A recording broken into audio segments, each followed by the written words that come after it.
류진영 전 장관에 이어서 이번에는 차은택 씨 이야기를 좀 해드릴까 합니다. 아마 공식 직책이 전 창조경제추진단장이었죠. 오늘 헌법재판소에 증인으로 출석을 했는데요. 헌재에 나와서 어떤 얘기 했을까요? 한번 보시면 많이 놀라실 겁니다. 고영태와 최순실, 비정상적인 내연 관계로 추측이 된다. 아침에 만나자고 해서 가봤더니 고영태와 최순실이 나란히 가까이 앉아 있었는데 뭔가 비정상적으로 보였다. 이런 얘기도 했고요.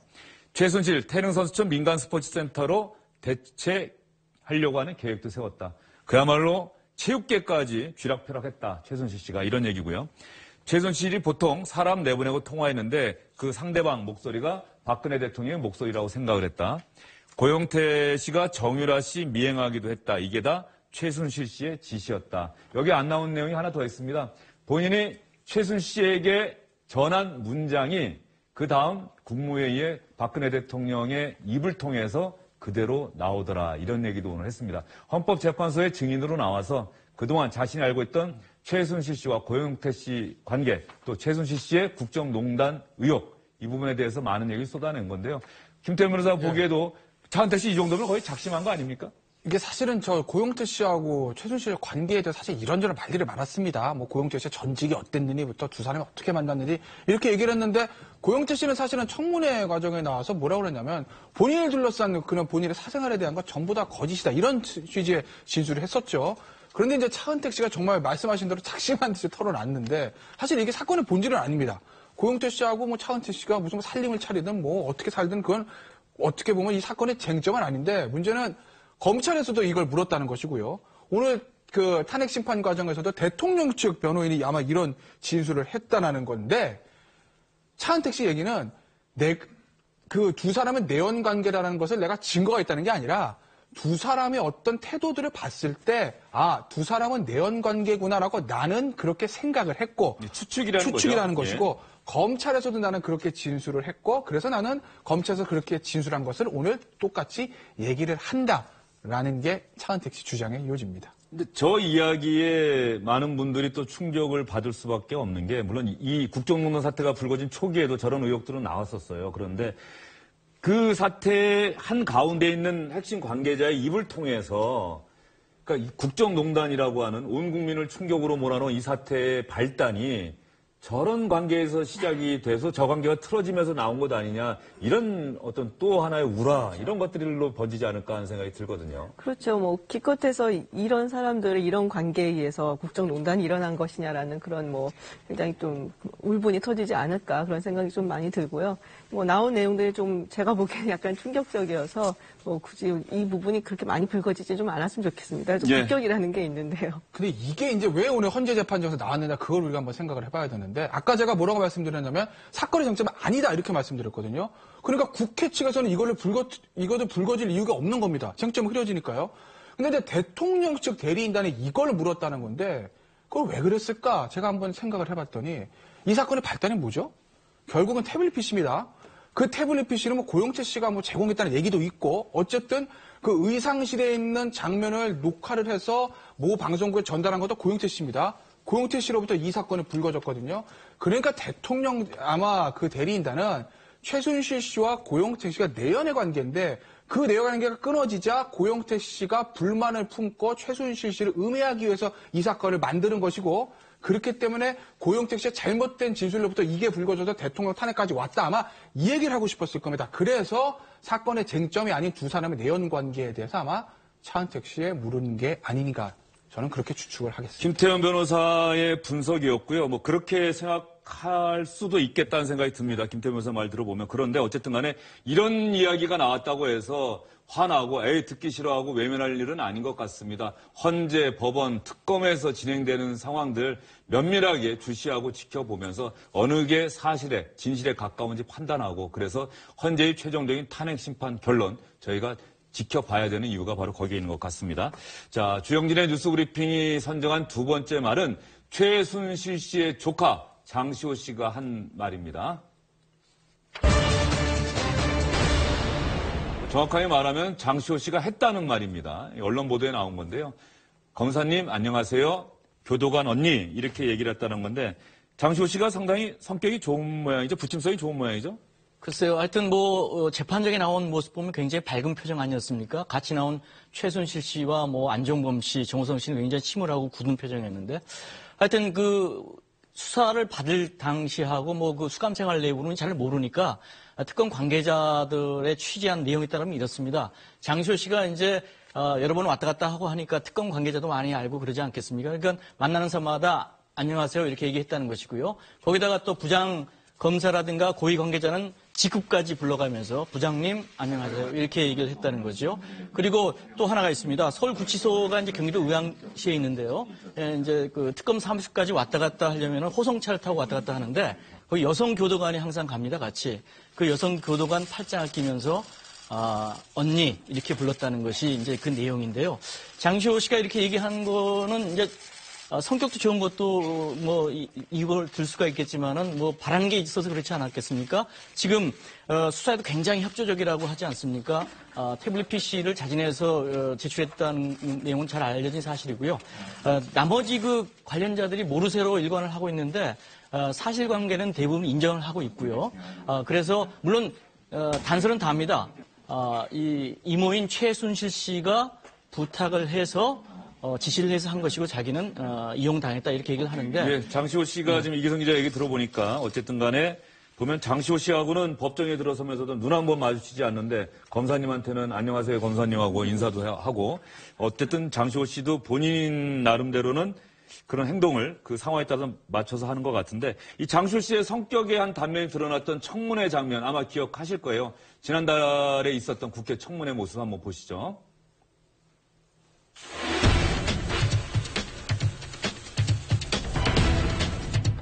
장시호 증인, 제가 미우시죠?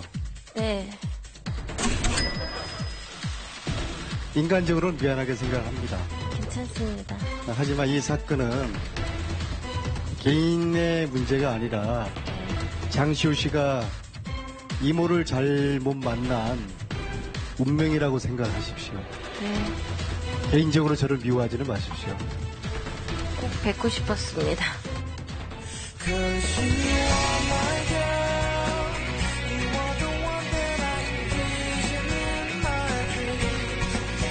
저도 이렇게 대면을 하게 돼서 참 인간적으로 미안하다는 생각이 듭니다.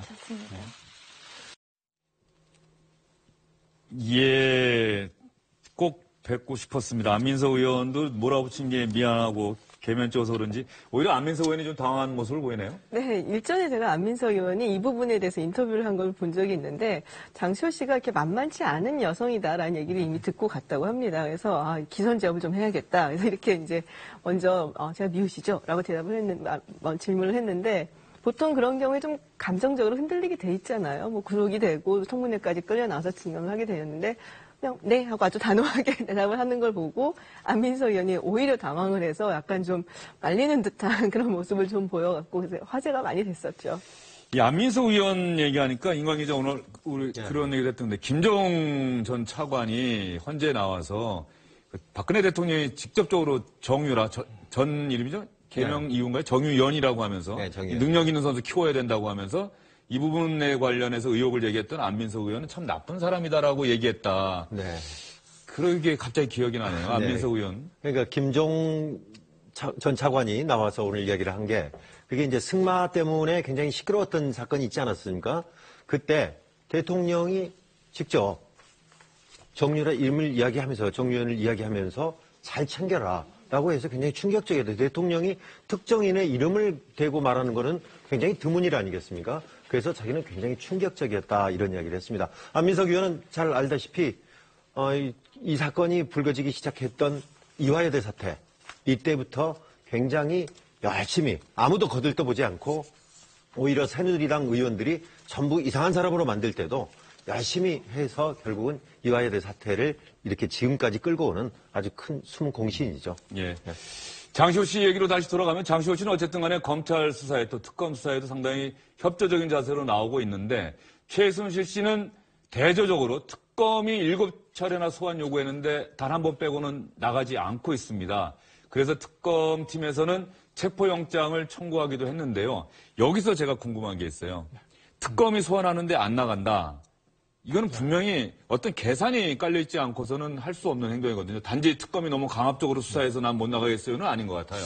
아마 이제 특검이 추가로 아마 최순실 씨한테 조사할 부분이 가장 큰 건 뇌물죄일 겁니다. 물론 체포영장은 뭐 이대 관계된 거로 청구했다고 하긴 하는데 그게 이제 영장이 나오고 쉽기 때문에 아마 그렇게 한 것으로 보이고 물론 뭐 별건 체포에 논란이 있을 수 있겠지만 아마 특검은 뇌물에 대한 부분들, 특히 공동지갑 뭐 이런 부분에 대해서 아주 강도 높게 수사를 할 것으로 보이는데 그게 인정된다고 하면 뭐 이재용 부회장 구속, 뭐 대통령 뭐 나중에 뭐 구속 퇴임 이후에 그 탄핵 이후에요. 이런 걸 떠나서 최순실 씨한테도 엄청난 거거든요. 뇌물이 400억입니다.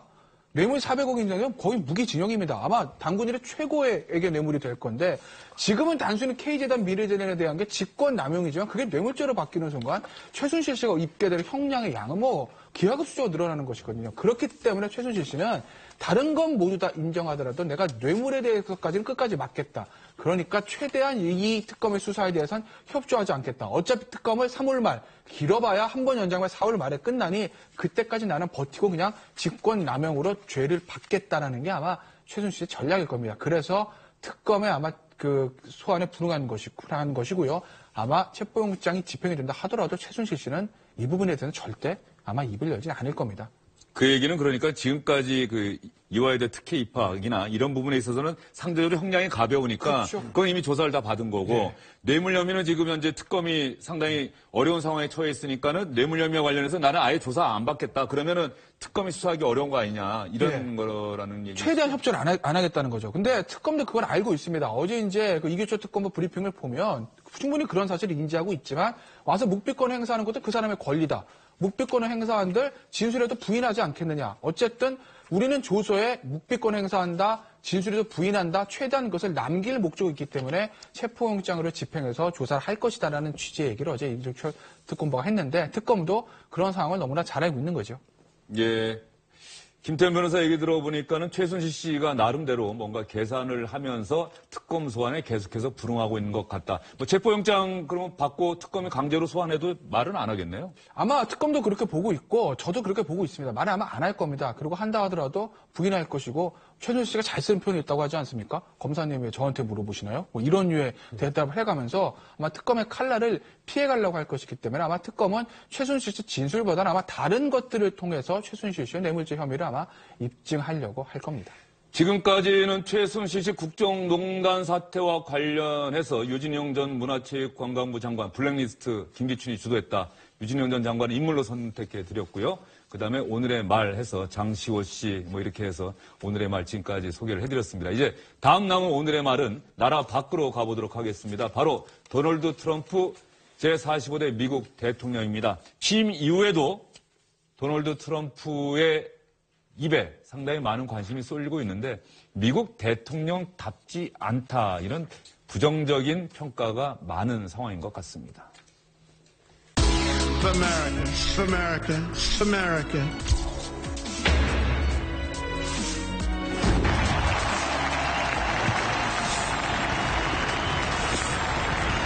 For too long, a small group in our nation's capital has reaped the rewards of government while the people have borne the cost.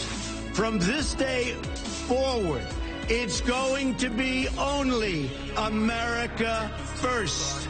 America first. With every breath in my body, and I will never, ever let you down.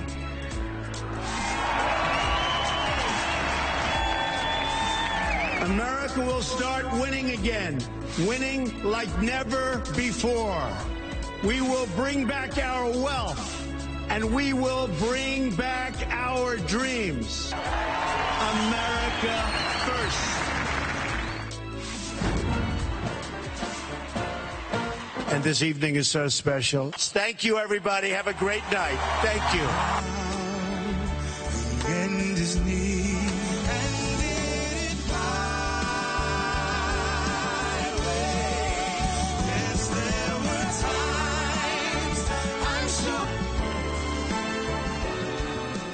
김지훈 박사님 오늘 모신 이유가 바로 이 트럼프 때문인데요. 조금 전에 저희가 얘기했지만 이게 말할 때 이 습관이 이렇게 손을 꼭 이렇게 하네요. 예, 유세 때도 항상 이렇게 예. 그렇게 했었죠. 임원 기자는 이게 돈 같다고 지금 얘기하신 겁니까? 이게? 예. 근데 트럼프가 취임사를 직접 네. 썼다는 얘기가 있어요. 네, 본인이 직접 쓴다고서 트위터에 쓰고 있는 사진을 이렇게 찍어서 올렸었습니다. 근데 사진이 조금 뭐 우습기는 했지만은 어쨌든 본인이 직접 썼고, 그리고 한 15분 정도가 굉장히 짧은 연설이었어요. 그리고 보통 사실은 취임사 하면은 이제 그동안 하도 뭐 선거를 치르면서 많이들 분열되니까 뭐 봉합하는 어떤 메시지라든지 또 국정 철학이 좀 많이 담겨져 있고, 그리고 뭐 세계 자유민주주의 어떤 리더로서의 미국의 역할, 그리고 뭐 역사적인 이야기나 어떤, 그래도 오바마 대통령 같은 경우는 독립선언문 일부를 발제를 하기도 했는데 그런 거는 전혀 없었고, 끝나면 이제 언론들이 분석을 하지 않습니까? 어떤 말을 가장 많이 썼고 가장 중요하게 생각하는가? 역시 아메리카, 미국 우선주의. 그래서 가만 보면 사실은 이제 선거할 당시에 자신의 지지자들에게 했던 그 연설을 그냥 그대로 했던 거다라고 보여집니다.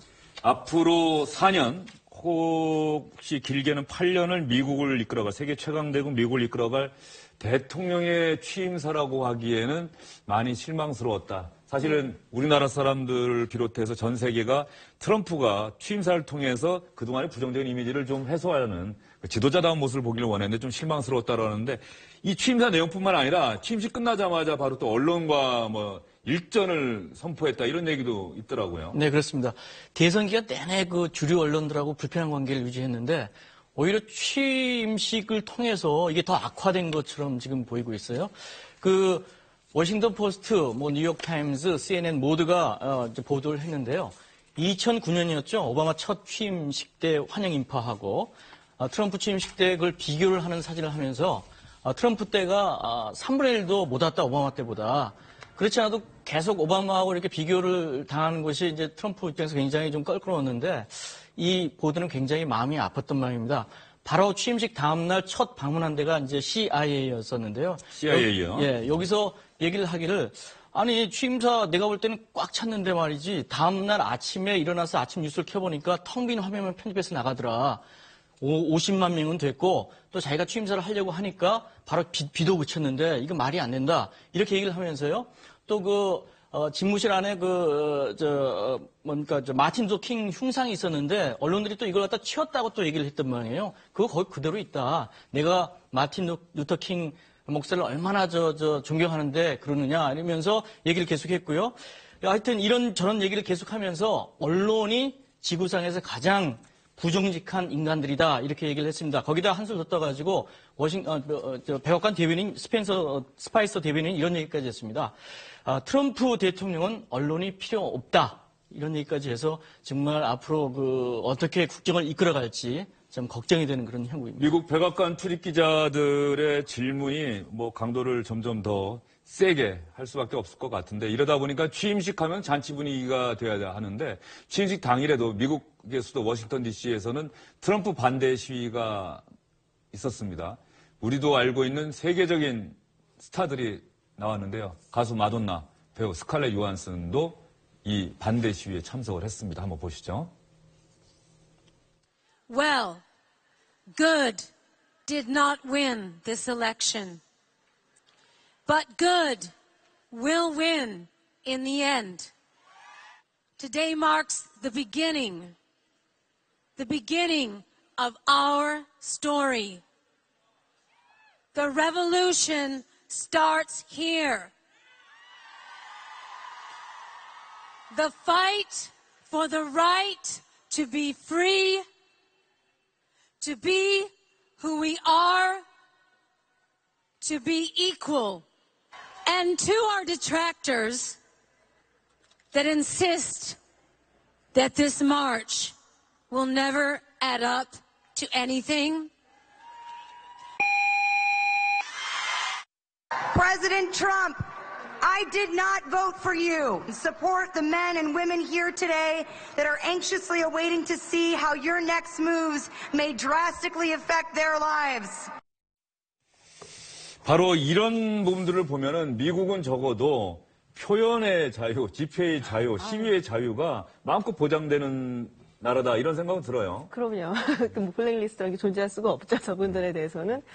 근데 그 후에 트럼프 대통령이 트위터로 또 반박을 했죠. 지금 뭐 지지율이 37% 역대 최저라고 하는데 일단 트위터부터 그만둬야 되지 않을까 싶은 생각이 드는데 저는 이제 그 여성들이 주로 이제 많이 나와서 반대 시위를 했습니다. 근데 그걸 두고 나서 뭐 방금 전에 선거를 치른 사람들 갖다 놓은 둥 아니면은 뭐 너희를 그러면 뭐 선거 좀 열심히 하지 그랬어. 뭐 유명 인사들이 괜히 나와서 명분만 훼손하고 있다라고 이제 썼고 그리고 나서 조금 찝찝했던 것 같아요. 듯한 그럼요. 표현이네요. 굉장히 예. 조롱하고 있죠. 근데 그러고 나서 좀 찝찝했던가 봐요. 그래서 1시간 좀 넘어서 다시 이제 두 번째 트윗을 올렸는데 거기는 뭐 좀 굉장히 민주주의적인 이야기를 했어요. 뭐 평화적인 시위야 뭐 민주주의의 특징이고 뭐 나랑 항상 같은 의견을 가질 수는 없지만 그들의 의견을 표현할 권리는 있다. 뭐 그건 인정한다라는 트위터를 올렸죠. 많은 미국인들이 두 번째 트위터에 올라온 저 글은 트럼프가 쓴 것 같지가 않다라고 또 얘기를 해요. 왜냐하면 표현이 너무 정제돼 있고 평소 트럼프가 쓰지 않는 단어를 사용한다. 네. 그런 또 저 의문도 제기하고 있더라고요. 저도 살짝 의심은 가고 있습니다. 비선 실세가 있는가 보죠, 여기도.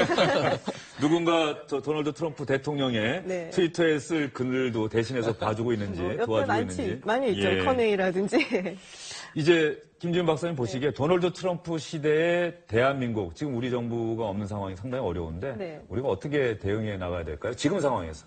지금 상황에서는 저희가 뭘 대응을 한다고 해서 저쪽에서 받아주질 않을 거예요. 일단은 국정이 공백인 상태고, 일단 권한 대행을 물론 이제 뭐 수행을 하고는 있지만은, 외교 관계에 있어서 뭘 맺는다든지 합의를 한다든지 상당히 위험한 시기고, 뭐 해도 사실 그렇게 진작에 받아들이질 않습니다. 그래서 빨리 우리가 국정 공백을 메꾸고, 그리고 이제 정부가 좀 제 기능을 수행할 수 있도록 하는 게 가장 이제 우선순위다라고 할 수 있습니다. 네.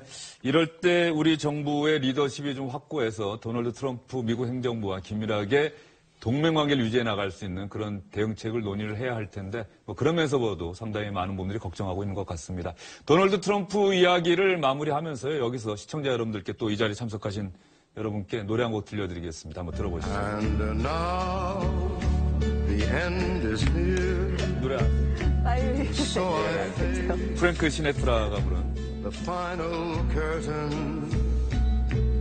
My friend, I'll say it clear. I'll state my case. 이 노래 가사는 뭐 제가 정확하게 기억을 못하겠습니다만 어쨌든 나는 내 인생 살아오면서 여러 가지 고비들이 있었고 많은 시련과 도전이 있었지만 나는 잘 극복해냈다. 나는 나의 길을 걸어왔다. 이렇게 노래하는 가사인 것 같습니다. 그런데 도널드 트럼프가 부인과 함께 춤을 추면서 선택한 노래가 마이웨이다. 도널드 트럼프는 세상 사람들이 뭐라고 하든 나는 나만의 길을 가겠다는 그런 아집, 독선, 불통을 상징하는 것 아니어서 이 좋은 노래 마이웨이의 의미가 훼손되는 것 아닌가 이런 걱정이 세계적으로 많은 것 같은데 도널드 트럼프 미국 대통령이 이런 세계의 걱정 잘 유념해서 잘 미국을 또 전 세계 동맹 국가들과 잘 협력해 나갔으면 하는 마음에서 마이웨이 한번 선택해봤습니다. 오늘 네 분 긴 시간 수고 많으셨습니다. But through it all, when there was dark